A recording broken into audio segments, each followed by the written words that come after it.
Memuji. Iya. Karena itu yang dia cari, supaya anak itu nggak terus-terusan iri.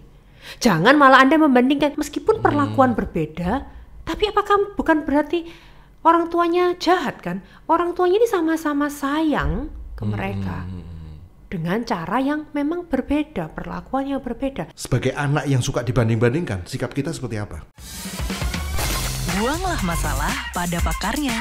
Bersama psikiater. Buat apa susah? Bahtera Yuda, 96.4 FM. Salah satu problem orang tua adalah ketika dia bingung ya. Anak-anaknya ini saling jealous satu dengan yang lain gitu ya. Kakaknya jealous, kok adiknya lebih diperhatikan, kok adiknya tuh lebih diturutin segala macamnya gitu ya.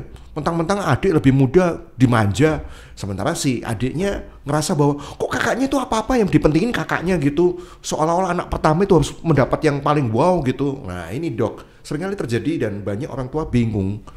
Harus bagaimana gitu sikapnya ketika terjadi persaingan antara dua anak untuk mendapatkan perhatian gitu. Itu sangat-sangat sering terjadi kok. Istilahnya itu namanya sibling rivalry. Ketika mereka beranggapan bahwa saudaranya itu adalah rival, pesaing. Itu nggak cuma waktu kecil ya dok ya, bisa berlanjut ya ketika dewasa sampai berlanjut. tuntut-tuntutan warisan kayak gitu ya, bersaing dalam hal kayak gitu. Nah ini gimana dok? Kenapa bisa terjadi seperti itu? Sebenarnya amat sangat wajar sih. Pada dasarnya suatu hubungan itu kan tidak selalu positif ya. Contoh deh misalnya kalau saya lihat anak saya ya. Anak saya sebenarnya rukun. Saya punya 2 anak, cowok-cowok. Rukun. Nah, mereka saling mendukung. Misalnya satu dimarahin, satunya nutupin supaya adiknya nggak dimarahin. Oh gitu. Nah, tetapi ada saatnya mereka iri. Sibling rivalry-nya ada. Contoh misalnya, kalau kebetulan anak saya yang pertama itu kan sering juara. Wow, Dia sering tampil, dia sering juara. Kayak siapa? Kayak Aku mamanya dong. pasti. Begitu yang baik-baik di aku ya. Lah aku nggak berusaha menonjolkan, kamu nanya siapa, ya udah sekalian deh, narsis sekalian. Mamanya soalnya sering juara gitu. Oke. Si kokonya sering juara, tampil, terus. Sedangkan si adiknya ini, ya dia memang jarang untuk juara. Begitu ya. Ya memang lebih kecil ya. Ya, tapi yang saya lihat adiknya itu iri gitu loh ketika kakaknya itu dipuji. Jadi kebetulan nih ya, pernah suatu kejadian. Kan kalau di atas piano itu jejer-jejer tuh piala. Oh gitu. Pialanya si Koko gitu kan. Terus kebetulan ada tamu datang lihat tuh, wah ini hebat ya, juara ini ya gitu kan. Itu saya sebagai adiknya udah nggak enak hati. Nah si adiknya udah nggak enak hati, merasa kok aku dianggap kurang, merasa kok aku dibandingkan, padahal ya nggak ada yang membandingkan sih. Tapi kelihatan adiknya, dia langsung tuh ngambil piala. Kebetulan dia punya 2 piala namanya masih TK ya, dia nggak ngerti. Padahal pialanya itu bukan dia sebagai pemenang, dia hanya sebagai partisipan. Ya kan zaman sekarang kalau anak ikut lomba itu mereka dapat piala semua, padahal pialanya itu hanya sebagai partisipan, bukan sebagai pemenang. Dia langsung ngambil itu piala dan dia tunjukin tuh ke tamu yang datang ke rumah itu. Aku juga ini lomba sempoa, yang ini lomba gambar, padahal dia nggak menang. Nah dari situ yang saya lihat, oh anak ini mencari validasi. Dia mencari acknowledgement, diakui eksistensinya, keberadaannya. Maka apa yang harus dilakukan orang tua? Nah itu bingung. Memuji. Iya. Karena itu yang dia cari, supaya anak itu nggak terus-terusan iri. Jangan malah Anda membandingkan, apa itu kamu cuman partisipan, nggak kayak Koko juara. Wah. Ya tapi kan kenyataannya memang gitu dong. Kenyataannya begitu. Tapi itu yang dia cari, secara kita ngomong psikis kan, psikologis kan. Yang dia cari adalah validasi. Maka harus kita berikan validasi. Contoh. Oh iya, Titi pinter ya. Kebetulan memang adiknya ini dia pinternya di konstruktif. Jadi dia kalau bikin Lego itu dari dia playgroup itu gurunya udah bilang cepet ya. Nah, dia bikin Lego tuh selain cepet, untuk ukuran anak playgroup, dia tuh bisa bikin Lego, dia bikin tembak-tembakan yang lengkap sama pelatuknya. Sama ada kukangnya apa sih istilahnya bagian-bagiannya tembak itu, pokoknya bukan tembak yang cuman kayak huruf L gitu, enggak. Dia bisa bikin itu sampai ada pelatuknya, sampai ada apanya gitu loh. Nah itu yang saya lihat kelebihannya dia. Kokonya kelebihannya dalam hal main piano, tampil, dia suka tampil untuk nyanyi. Adiknya ini lebih pendiam, dia sukanya yang main Lego, menggambar. Nah yang harus dilakukan orang tua apa? Validasi kelebihannya dia. Jangan terus membandingkan apa yang dia tidak bisa. Maka apa yang saya lakukan? Oh iya, kalau pas dia lagi main Lego, wah bagus ya Legonya Titi. Titi bisa bikin Lego seperti ini, hebat loh. Ya kan? Ibaratnya kayak begini. Kalau Anda membandingkan kemampuan ikan dengan kemampuan burung. Ya nggak apple to apple. Yes. Burung ini loh kok pinter terbang. Kamu kok nggak bisa terbang? Terus Anda ngomong sama si burung, ikan ini loh pinter renang, kamu kok nggak bisa renang? Marah nggak digituin? Iya, marah. Lah saya juga nggak minta, saya nggak dilengkapi sayap kok. Iya, itulah yang menjadi sibling rivalry. Tapi kalau kita melihat, memang mereka dua orang pribadi yang berbeda. Contoh ibaratnya kayak kita nih, lihat ya jari tangan kita nih ya. Ada jari jempol yang mana dia gundek pendek. Ada jari telunjuk yang sukanya nunjuk ke orang. Ada jari tengah. Ada jari manis yang sukanya centil pakai cincin. Ada juga jari kelingking yang kecil. Semua jari ini bersumber ke satu tangan yang sama. Sama begitu pula anak-anak kita. Orang tua yang sama, mengapa menghasilkan anak yang berbeda, dengan kepribadian yang berbeda, dengan talenta yang berbeda. Nah jangan dibanding-bandingkan. Oke, dalam kasus contoh seperti anak Anda gitu ya, walaupun tuh piala cuman piala keikutsertaan gitu ya, Anda memuji gitu ya, sebagai validasi gitu kan dari katanya ya, bukan bohong ya itu ya. Loh saya nggak bohong loh, saya nggak bilang kalau dia juara kan. Saya cuma bilang iya good job Titi. Saya cuma bilang oh iya Titi pintar. Saya nggak bilang kalau dia juara. Meskipun nggak juara ya, meskipun nggak juara dibilang pintar gitu. Apakah salah kalau kita memuji anak kita pintar dan good job? Ya nggak? Nggak ada yang salah loh, saya nggak bohong. Yang salah yang bisa menjadi bibit-bibit narsistik. Saya pernah dapat suatu pertanyaan kayak begini. Gimana? Jadi ini ada suatu pertanyaan dari seorang ibu-ibu. Dok, anak saya ini ikut lomba. Nggak tahu lomba apa sih, saya nggak tahu. Lomba fashion show kayaknya di sekolah ya. Dan dia nggak menang. Padahal dia itu yakin kalau dirinya itu bakal menang karena dia udah pakai kostum yang bagus. Tapi ternyata teman-temannya banyak yang pakai kostum lebih bagus dan akhirnya dia nggak menang. Ketika dia pulang, dia menangis. Nah, mamanya yang nanya ke saya ini, mamanya dibilang, "It's okay, nggak apa-apa, kalah itu wajar. Nggak harus kita selalu menang." Tetapi neneknya marahin mamanya. Bilang, "Kok kamu nggak siapin piala dulu? Kalau mama zaman dulu, kalau ketika suamimu," ini mama mertua ya, "ketika suamimu itu lomba, mama selalu siapin piala di mobil."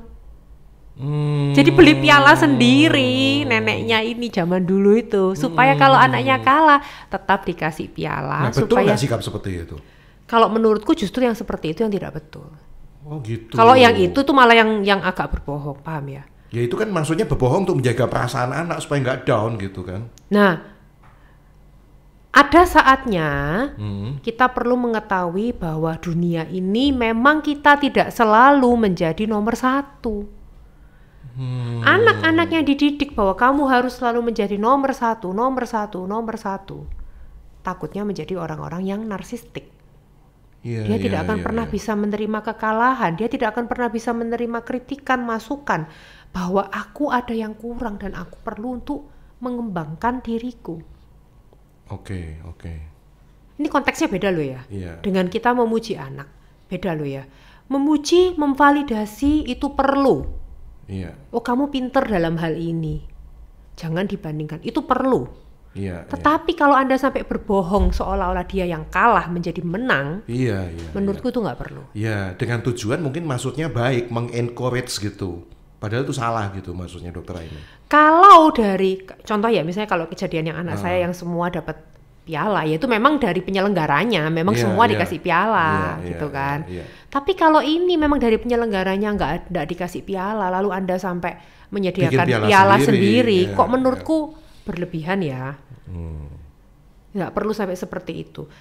Misalnya kayak anak saya pun yang pertama, dia juara. Dia tidak selalu juara pertama kok. Ada saatnya pernah nggak dia nggak juara? Pernah juga kok. Pernah nggak dia juara 2, juara 3, juara harapan? Pernah juga. Apakah lalu saya harus berbohong bahwa dia juara 1? Menurutku nggak perlu juga. Setiap kali dia lomba, dan dia kebetulan lomba piano ya misalnya ya, kemudian dia ada yang salah notnya, saya kasih dia masukan. Kamu tadi bagus di awal, tapi di akhir ada salah loh, temponya agak kecepatan loh. Itu saya ngomong. Kenapa? Itu akan menjadi saran kritikan yang membangun, supaya dia di kemudian hari dia bisa main piano dengan cara yang lebih baik. Bukan berarti kita harus berbohong bahwa oh kamu juara 1, kamu sudah baik, kamu pinter. Enggak. Jadi kita kalau mau memberi anak masukan, kita puji dulu boleh. Kamu udah bagus, good job, kamu tadi you have done your best. Tapi bagian ini yang harus kamu perbaiki. Mesti ada intro depannya kayak gitu ya. Ya. Sebagai tameng, bukan tameng ya, sebagai pelindung supaya nggak baper ini. Jadi itu ada istilahnya, namanya agree to disagree. Istilah untuk apa ini maksudnya? Ya memberikan kritik itu loh. Oh gitu. Kita agree dulu, kasih positif dulu, nanti ada yang disagree-nya apa, yang kamu kurangnya ini. Oke. Saya sih nggak pernah ngerasain ya gimana dibanding-bandingin, dibedain. Karena anak satu-satunya. Karena anak tunggal gitu ya, berbahagialah saya. Cuman masalahnya gini dok ya, keponakan saya ini kan 2 ya, cowok-cowok gitu ya. Tiba-tiba si kakaknya ini bisa nangis-nangis ke mamanya. Dia bilang mamanya lebih cinta sama adiknya gitu. Sering loh, saya pernah tuh ya dapat kasus ya pasien. 3 bersaudara cewek-cewek. Ketika saya konseling sama yang pertama bilang mamaku lebih sayang sama yang ketiga. Ketika konseling sama yang ketiga bilang mamaku lebih sayang sama yang pertama. Ketika konseling sama mamanya bilang, dok saya ini sayang sama semua. Nah lu, berarti yang mana yang bener ini kan gitu kan? Semua kok ngerasa bahwa ini lebih mamanya, papanya lebih sayang si saudaranya, si kakaknya, si adiknya gitu. Sehingga kadang-kadang sebagai saudara kita ngerasa bahwa kita ini paling gak dicintai gitu sama orang tua. Ya. Itu sering terjadi loh dok. Menurutku itu adalah pola pikir yang kurang tepat. Kadang ada pola pikir namanya all or nothing. Maksudnya? All or nothing, all semua atau nothing, tidak sama sekali. Mama harus membela aku, selalu membela aku, tidak boleh membela kakak. Nah. Kalau mama membela kakak berarti mama tidak mencintaiku, mama membenciku, mama lebih cinta kakak. Kan ada tuh orang-orang yang berpikiran seperti itu. Itu adalah distorsi kognitif, pola pikir yang tidak tepat. All or nothing. Oh, distorsi kognitif. Oke. Sering juga tuh, misalnya kayak gini deh. Ini pernah juga kejadian. Ya, mamanya konsultasi ke saya, anaknya konsultasi ke saya. Anaknya konsultasi ke saya, bilang tentang mamanya begini-begini. Terus mamanya bilang, dok, anak saya itu sering mukul, sering apa, gitu kan. Lah kan saya sebagai psikiater, tentunya saya netral kan, saya di tengah. Saya memberi masukan kepada anaknya, kamu jangan mukul loh ya, intinya begitulah. Ternyata anaknya ini marah ke mamanya. Kenapa mama menjelek-jelekkan saya ke dokter Aimeh? Contoh begitu. Nah, ini contoh juga pola pikir all or nothing, cuman segmennya beda. Ke saya sebagai psikiater seolah-olah saya ini harus membela si anak ini 100%. Kalau saya memberikan dia masukan untuk pengembangan dirinya dia kan sebenarnya, misalnya dia nggak boleh mukul, nggak boleh apa, itu kan untuk pengembangan dirinya dia. Itu dianggap bahwa saya tidak membela dia sebagai pasien. Sering saya diperlakukan seperti itu oleh pasien yang nggak selalu sih, tapi pernah kadang itu seperti itu, yang all or nothing.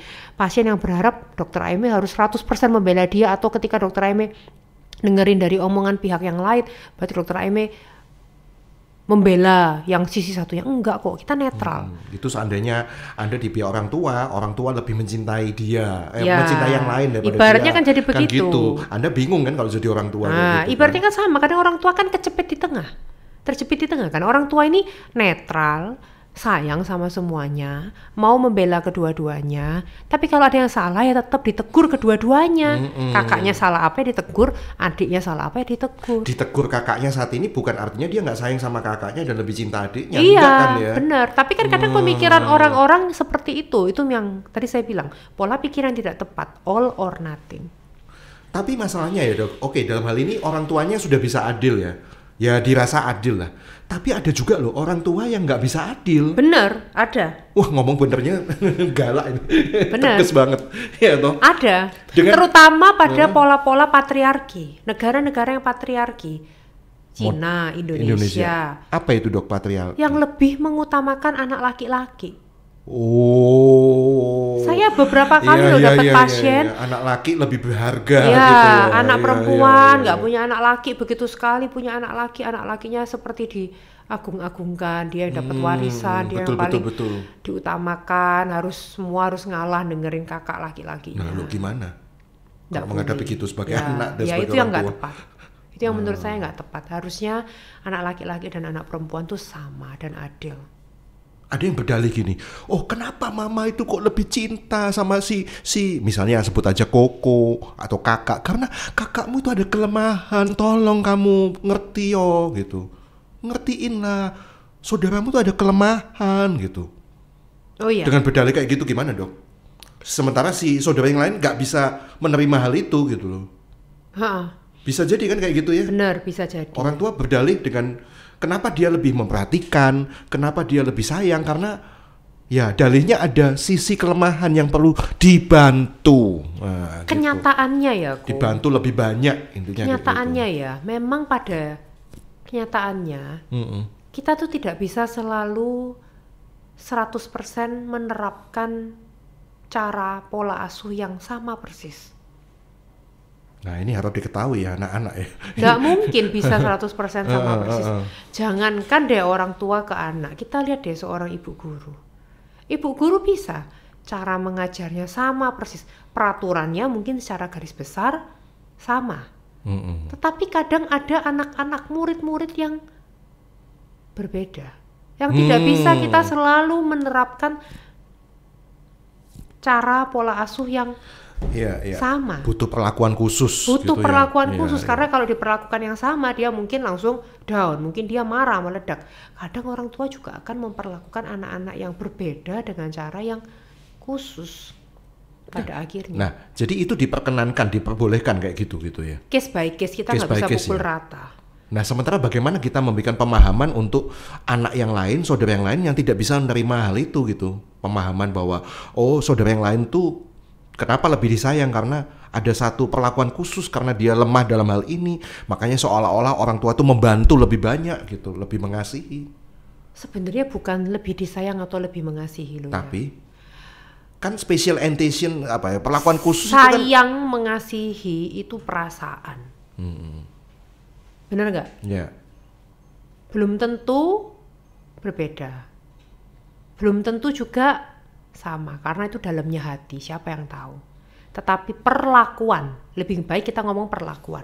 Perlakuan itu bisa berbeda. Contoh misalnya, ya, seorang orang tua tahu adiknya ini kurang pinter. Ini kejadian nyata nih pasien saya. Sedangkan kakaknya ini pinter. Sehingga kakaknya dimasukkan di sekolah favorit yang susah pelajarannya.